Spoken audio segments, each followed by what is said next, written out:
श्रीमन्नारायण हरि हरि। आज मैं बृहस्पतिवार व्रत की कथा सुनाने जा रही हूँ। मेरा व्रत है तो इसीलिए मैं कथा पढ़ रही हूँ, तो सोचने लगी कि आप लोगों को भी सुना दूँ। एक समय की बात है कि भारतवर्ष में एक नृपति राज्य करता था। वह बड़ा प्रतापी और दानी था। वह नित्य दिन मंदिर में दर्शन करने जाता था। वह ब्राह्मण और गुरु की सेवा किया करता था। उसके दरवाजे से कोई भी निराश होकर नहीं लौटता था तथा वह प्रत्येक गुरुवार को व्रत रखता एवं पूजन करता था। हर एक दिन गरीबों की सहायता किया करता था। परंतु यह सब बातें उसकी रानी को अच्छी नहीं लगती थी। वह न व्रत करती थी और न ही किसी को एक दमड़ी तक दान में देती थी तथा राजा से भी ऐसे करने को मना किया करती थी। एक समय की बात है कि राजा तो शिकार खेलने वन को गए हुए थे। घर पर रानी और दासी थी। उस समय गुरु बृहस्पति देव एक साधु का रूप धारण कर राजा के दरवाजे पर भिक्षा मांगने गए तथा भिक्षा मांगी तो रानी कहने लगी, हे साधु महाराज, मैं दान और पुण्य से तंग आ गई हूँ। मेरे तो घर का ही कार्य समाप्त नहीं होता। इस कार्य के लिए तो मेरे पति देव ही बहुत हैं। अब आप एक प्रकार की कृपा करें कि वह सब धन नष्ट हो जावे तथा मैं आराम से रह सकूं। साधु बोले, हे देवी, तुम बड़ी विचित्र हो। संतान और धन से कोई दुखी नहीं होता है। इसको भी पापी भी चाहते हैं। पापी भी पुत्र और धन की इच्छा करते हैं। अगर आपके पास धन अधिक है तो भूखे मनुष्यों को भोजन कराओ, प्याऊ लगवाओ, ब्राह्मणों को दान दो, धर्मशाला बनाओ, कुआं, तालाब, बावड़ी, बाग बगीचे आदि का निर्माण कराओ। निर्धन मनुष्यों की कुंवारी कन्याओं का विवाह कराओ और अनेकों यज्ञ धर्म करो। इस प्रकार कर्म से आपके कुल और आपका नाम परलोक में सार्थक हो एवं स्वर्ग की प्राप्ति हो। मगर वह रानी इन बातों में खुश न हुई। वह बोली, हे साधु महाराज, मुझे ऐसे धन की भी आवश्यकता नहीं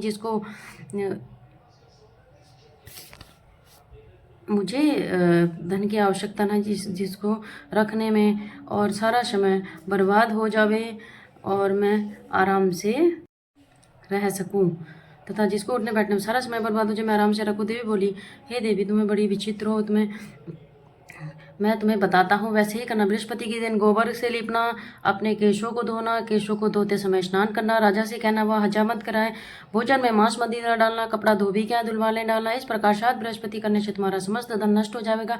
ऐसा कहकर वह साधु महाराज वहाँ से अंतर्ध्यान हो गए। रानी ने साधु के कहने के अनुसार वैसे ही किया कि 3 बृहस्पति बीते तो उनका समस्त धन नष्ट हो गया। भोजन के लिए दोनों समय तरसने लगी, संसारिक भोग में दुखी रहने लगी। तब वह राजा रानी से कहने लगी कि रानी, तुम यहाँ पर रहो, मैं दूसरे देश को जाऊँ, क्योंकि यहाँ पर मुझे सभी मनुष्य जानते हैं, इसीलिए कोई कार्य भी नहीं कर सकता। यहाँ पर देश चोरी परदेश भी बराबर है। ऐसा कहकर राजा परदेश चला गया। वह जंगल को जाता और लकड़ी काट कर लाता और शहर में बेचता। इस तरह जीवन व्यतीत करने लगा। इधर राजा ने रानी और दासी दुखी रहने लगे। किसी दिन भोजन मिलता और किसी दिन जल पीकर ही रह जाते। एक समय रानी और दासी को 7 दिन बिना भोजन के व्यतीत हो गए तो रानी ने अपनी दासी से कहा, हे दासी, यहाँ पास ही के नगर में मेरी बहन रहती है। वह बड़ी धनवान है। तू उसके पास जा और वहाँ से 5 शेर भेजर मांग ला, जिससे कुछ समय के लिए गुजारा हो जाएगा। इस प्रकार रानी की आज्ञा मानकर दासी उसकी बहन के पास गई और रानी की बहन उस समय पूजन कर रही थी, क्योंकि उस दिन बृहस्पतिवार था। जब दासी ने रानी की बहन को देखा और बोली, हे रानी, मुझे तुम्हारी बहन ने भेजा है, मेरे लिए 5 शेर भेजर दे दो। इस प्रकार रानी ने अनेक बार कहा, परंतु रानी ने कुछ उत्तर नहीं दिया। वह उस समय बृहस्पतिवार की कथा सुन रही थी। इस प्रकार जब बांदी को किसी प्रकार का उत्तर नहीं मिला तो बहुत दुखी हुई और क्रोध भी आया और लौटकर अपने गांव में आ गई, रानी के पास आ गई। हे रानी, तुम्हारी बहन तो बहुत ही बड़ी आदमी है। वह छोटे मनुष्यों से बात नहीं करती। रानी कहने लगी दासी को, ठीक है। और तब रानी ने कहने लगी, वह छोटे मनुष्यों से बात नहीं करती, इसीलिए मैंने कहा। तो उसने कहा, कोई उत्तर नहीं दिया, मैं वापस चली आई। रानी बोली, हे दासी, तुमने उसमें उनका कोई दोष नहीं है। जब बुरे दिन आते हैं तो अच्छे बुरे का पता आपत्ति में ही लगता है।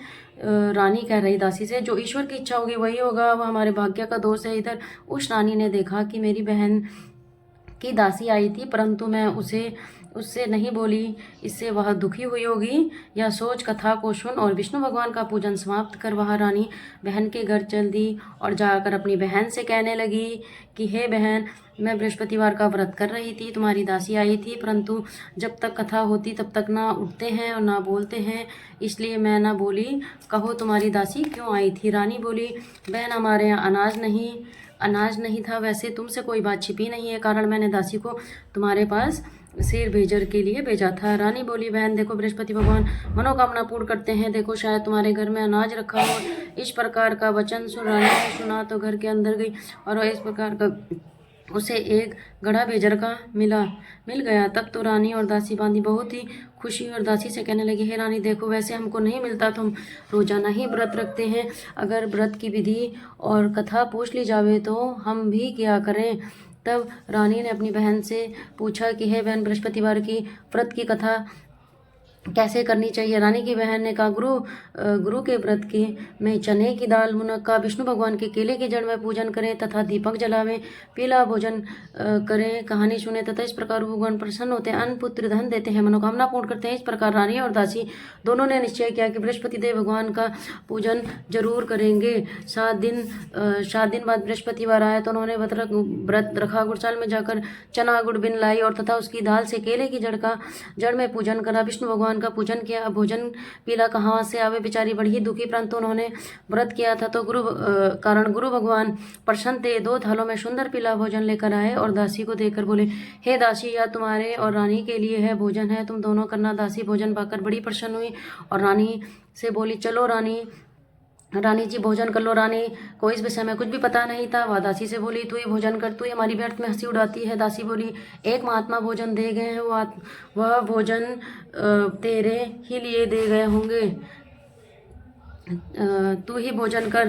दासी ने कहा, वह महात्मा हम दोनों के लिए थालों में भोजन दे गए हैं, इसीलिए हम और तुम दोनों ही साथ साथ भोजन करेंगे। इस प्रकार रानी और बांदी दोनों ने गुरु भगवान को नमस्कार कर भोजन प्रारंभ किया तथा अब वह प्रत्येक बृहस्पतिवार को गुरु भगवान का व्रत, विष्णु भगवान का पूजन करने लगी। बृहस्पतिवार भगवान की कृपा से फिर रानी और दासी के पास धन हो गया।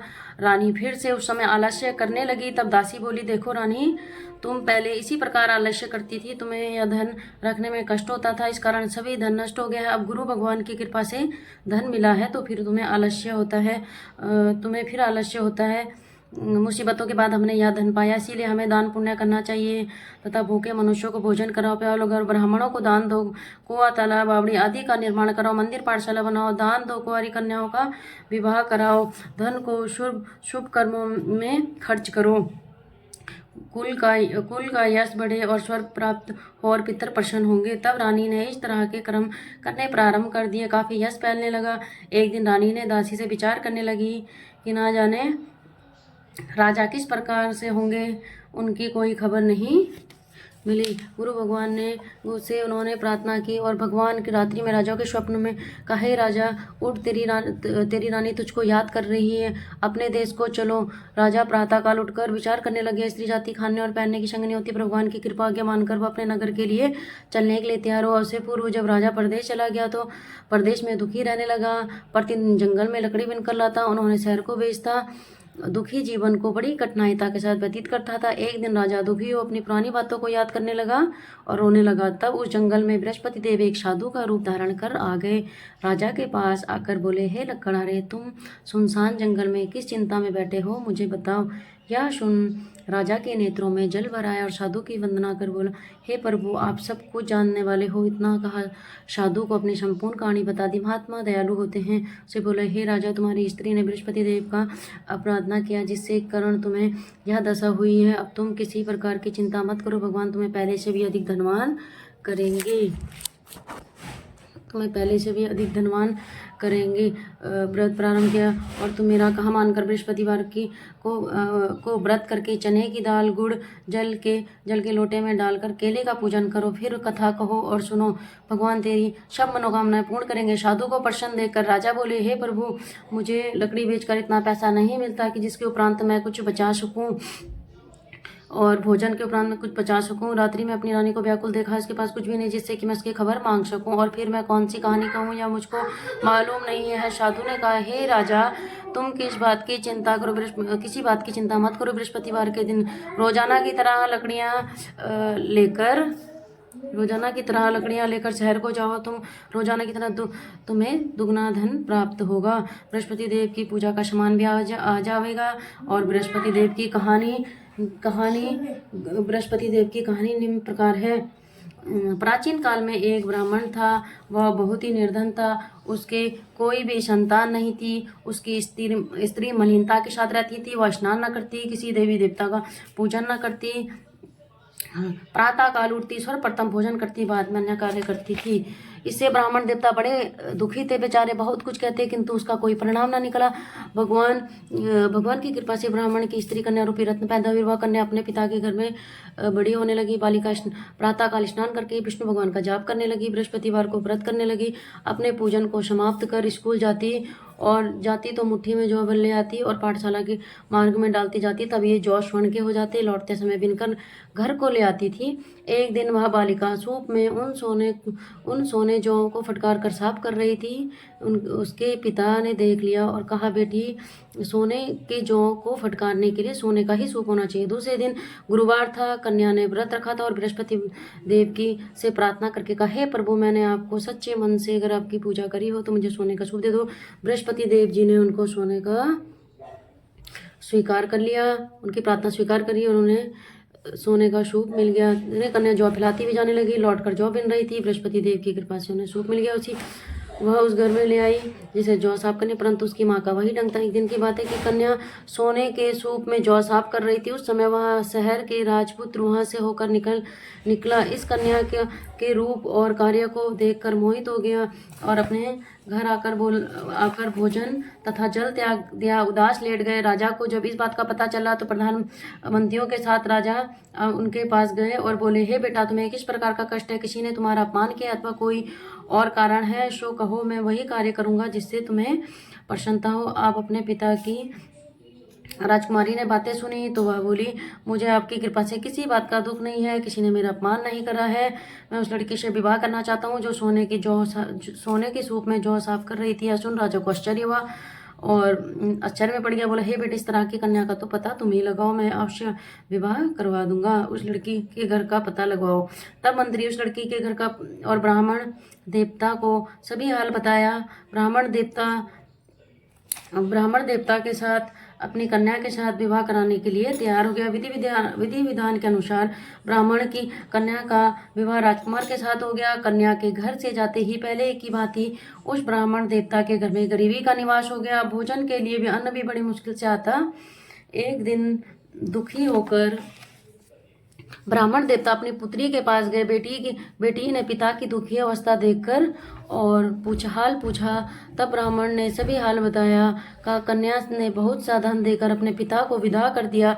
इस तरह ब्राह्मण का कुछ समय सुख पूर्वक व्यतीत हुआ। कुछ दिन बाद फिर वही हाल हो गया। ब्राह्मण फिर अपनी कन्या के यहाँ गए और सभी हाल कहा तो लड़की बोली, पिताजी, आप माताजी को यहाँ लिवा लाओ, मैं उसे विधि बता दूंगी जिससे गरीबी दूर हो जाए। ब्राह्मण देवता अपने स्त्री के साथ लेकर पहुंचे तो पुत्री अपनी माँ को समझाने लगी, हे माँ, तुम प्रातः काल उठकर प्रथम स्नान करके विष्णु भगवान का जाप पूजन करो तो दरिद्रता दूर हो जाएगी। परंतु उसकी माँ ने एक भी न सुनी।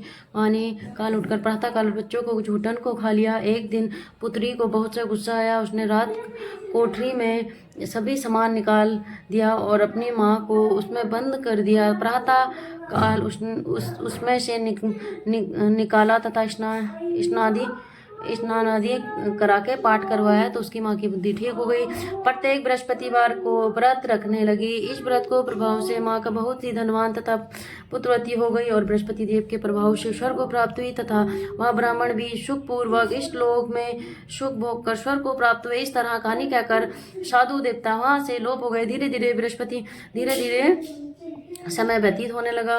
वही बृहस्पतिवार का दिन आया। राजा जंगल में लकड़ी काट किसी शहर में बेचने लगा। उसे और दिन अधिक पैसा मिला। राजा ने चना गुड़ लाकर गुरुवार का व्रत किया उस दिन से उसके सभी कलेश दूर हो गए। परंतु सब गुरुवार का दिन आया तो बृहस्पतिवार का व्रत करना भूल गया। इस कारण बृहस्पति भगवान नाराज हो गए। उस समय उस नगर के राजा ने विशाल यज्ञ का आयोजित किया तथा शहर में यही घोषणा करवा दी गई कि जो भी मनुष्य अपने घर भोजन न करे, कोई भी मनुष्य अपने घर को भोजन न करे, न आग जलावे, समस्त जनता मेरे यहाँ भोजन करे। इस आज्ञा को जो न मानेगा उसे फांसी की सजा सुना दी जाएगी। इस तरह की घोषणा संपूर्ण नगर में करवा दी गई। राजा के आज्ञा के अनुसार शहर में सभी लोग करने लगे, लेकिन लकड़हारा कुछ देर से पहुंचा तो इसीलिए राजा उसको अपने साथ लिवा लाए और जाकर भोजन करा रहे थे तो रानी की दृष्टि खूंटी पर पड़ी, जिस पर उसका घर हार लटका हुआ था वहीं पर नहीं दिखाई दिया। रानी ने निश्चय किया कि इसी मनुष्य ने मेरा हार चुराया है। बुलाकर जेल खाने में तब राजा ने जेल खाने में पड़े और बहुत दुखी होकर विचार करने लगा। राजा विचार करने लगा, ना जाने कौन से पूर्व जन्म के कर्म मेरे लिए दुख प्राप्त कर रहे हैं। साधु को याद करने लगा जो कि जंगल में मिला था। उसी समय तत्काल बृहस्पति देव के रूप में प्रकट और दशा को देखकर कहने लगे, अरे मूर्ख, तूने बृहस्पति देव की कथा नहीं करी, इस कारण तुझे दुख प्राप्त हुआ है। अब चिंता मत कर, बृहस्पतिवार के दिन जेल खाने में 4 पैसे पड़े मिलेंगे, उससे तू ही बृहस्पतिवार की पूजा कर, तेरा सभी कष्ट दूर हो जाएंगे। बृहस्पतिवार के दिन 4 पैसे मिले। राजा ने कथा कही। उसी रात्रि राजा ने स्वप्न में देखा, हे राजा, तुमने जिस आदमी को जेल खाने में बंद किया है वह निर्दोष है, वह राजा है, उसे छोड़ देना। रानी का हार उसी कुटी पर लटका हुआ है, अगर तू ऐसा नहीं करेगा तो तेरा राज्य नष्ट कर दूंगा। इस तरह के रात्रि स्वप्न को देख राजा प्रातःकाल उठकर और खूंटी पर हार देखकर लकड़हारे को बुलाकर क्षमा मांगी। उस राजा को सुंदर वस्त्र आभूषण देकर विदा कर दिया। गुरुदेव की आज्ञा अनुसार राजा अपने राज्य को चला दिया। राजा जब तक नगर के निकट पहुंचे तो उसे बड़ा ही आश्चर्य हुआ। नगर में पहले से अधिक बाग, तालाब, कुएं एवं तथा बहुत से धर्मशाले, मंदिर आदि बन गए हैं। राजा ने पूछा, यह सब किसका है? धर्मशाले इतने सारे नगर में सब लोग कहने लगे, यह सब रानी और दासी का है। आश्चर्य भी और गुस्सा भी आया। जब रानी ने यह खबर सुनी कि राजा आ रहे हैं तो उन्होंने दासी को कहा, हे दासी, देख, राजा हमको कितनी बुरी हालत में छोड़कर चले गए थे, कहीं वो लौट न जावें, तो दरवाजे पर खड़ी हो जा। के अनुसार दासी दरवाजे पर खड़ी हो गई। राजा आए तो उन्हें अपने साथ लिवा लाई। तब राजा ने क्रोध करके अपनी तलवार निकाली और पूछने लगे, बताओ कि यह तुम्हें कैसे प्राप्त हुआ? तब उन्होंने कहा कि यह धन हमें बृहस्पति देव की प्रभाव से प्राप्त हुआ। राजा ने निश्चय किया कि 7 दिन बाद तो सभी बृहस्पति देव की पूजा करते हैं, परंतु मैं रोजाना दिन में 3 बार कहानी कहा करूंगा तथा रोज व्रत करूंगा। अब समय राजा के दुपट्टे में चने की दाल बंधी रहती है, दिन में कहानी। राजा ने विचार किया कि चलो अपनी बहन के यहाँ हो आए।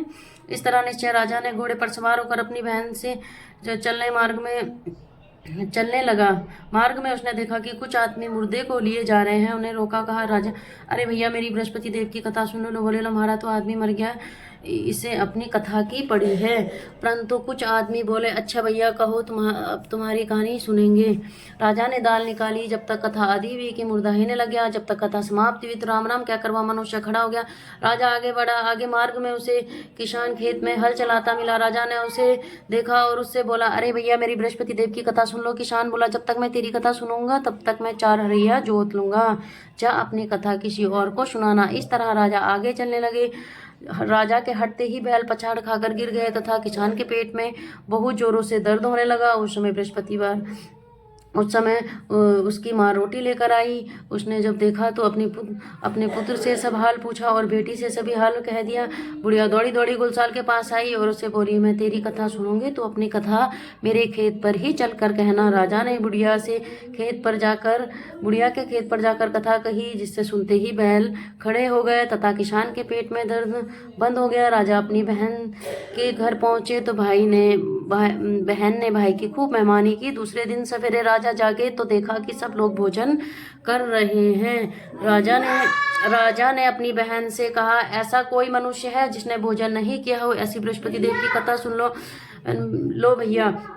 यह देश ऐसा ही है, यहाँ पहले लोग भोजन करते हैं, बाद में अन्य कार्य करते हैं। अगर कोई ऐसे पड़ोस में है तो देखा हूँ, ऐसा कह देखने चली, परंतु उसे कोई भी ऐसा व्यक्ति नहीं मिला कि जिसने भोजन न किया हो। अतः वह एक कुम्हार के घर गई जिसका लड़का बीमार था। उसे मालूम हुआ कि उनके यहाँ 3 दिन से किसी ने भी भोजन नहीं किया है। रानी ने अपने भाई की कथा सुनने के लिए कुम्हार से कहा। वह तैयार हो गया। राजा ने जाकर बृहस्पतिवार की कथा कही, जिसको सुनकर उसका लड़का ठीक हो गया। अब तो राजा की प्रशंसा होने लगी। एक दिन राजा ने अपनी बहन से कहा कि बहन, हम अपने घर जाएंगे, तुम भी तैयार हो जाना। राजा ने तुम भी तैयार हो जाना। राजा ने निश्चय किया कि हम दोनों ही अपने घर चलेंगे। सास बोली, चली तो जाओ, परंतु लड़कों को मत लेकर जाना, क्योंकि तेरी भाई की औलाद नहीं है। भैया, लेकिन कोई बालक नहीं चलेगा। राजा बोल, जब कोई बालक नहीं चलेगा तो तुम चलकर क्या करोगी? बड़े दुखी मन से राजा अपने नगर को लौटे। भोजन आदि त्याग दिया। सभी, हे प्रभु बृहस्पति देव, ऐसे ही हमको सब कुछ औलाद अवश्य देंगे। श्री रात बृहस्पति देव ने राजा में स्वप्न में कहे, राजा उठ, सभी सोच को त्याग, तेरी रानी गर्भ से। राजा ने यह बात सुनी और बड़ी खुशी हुई। 9वें महीने में उनके घर में एक सुंदर पुत्र पैदा हुआ। तब राजा बोला, हे रानी, स्त्री बिना भोजन के रह सकती है? बिना कहे नहीं रह सकती। जब मेरी बहन आए तो कहना मत। रानी ने सुनकर हाँ कर दी। जब राजा की बहन आई तो शुभ समाचार सुना तो वह खुश हुई, बधाई लेकर आई। भाई के यहाँ आई, तभी रानी ने कहा, घोड़ा चढ़कर तो नहीं आई हो, गधा चढ़कर आई हो। राजा की बहन बोली, भाभी, मैं इस प्रकार न कहती तो तुम्हें औलाद कैसे मिलती? बृहस्पति देव ऐसे ही हैं, जैसे जिसकी मन की कामनाएं होती हैं सभी पूर्ण करते हैं। जो सद्भावना पूर्वक बृहस्पतिवार का व्रत करता है एवं कथा पढ़ता है अथवा सुनाता है और दूसरों को भी सुनाता है, बृहस्पति देव उनकी सभी मनोकामना पूर्ण करते हैं। भगवान बृहस्पति देव सबकी सदैव रक्षा करते हैं। संसार में सद्भावना से भगवान का पूजन व्रत सच्चे हृदय से करते हैं, उनके सभी मनोकामनाएं पूर्ण करते हैं। जैसी सच्ची भावना से रानी और दासी ने उनकी कथा का गुणगान किया तो उनकी सभी इच्छाएं बृहस्पति देव जी ने पूर्ण की। इसीलिए सबको कथा सुनने के बाद प्रसाद लेकर जाना चाहिए, हृदय से उनका नमन करना चाहिए और जय जयकार बोलना चाहिए। ओम बृहस्पति देवाय नमः।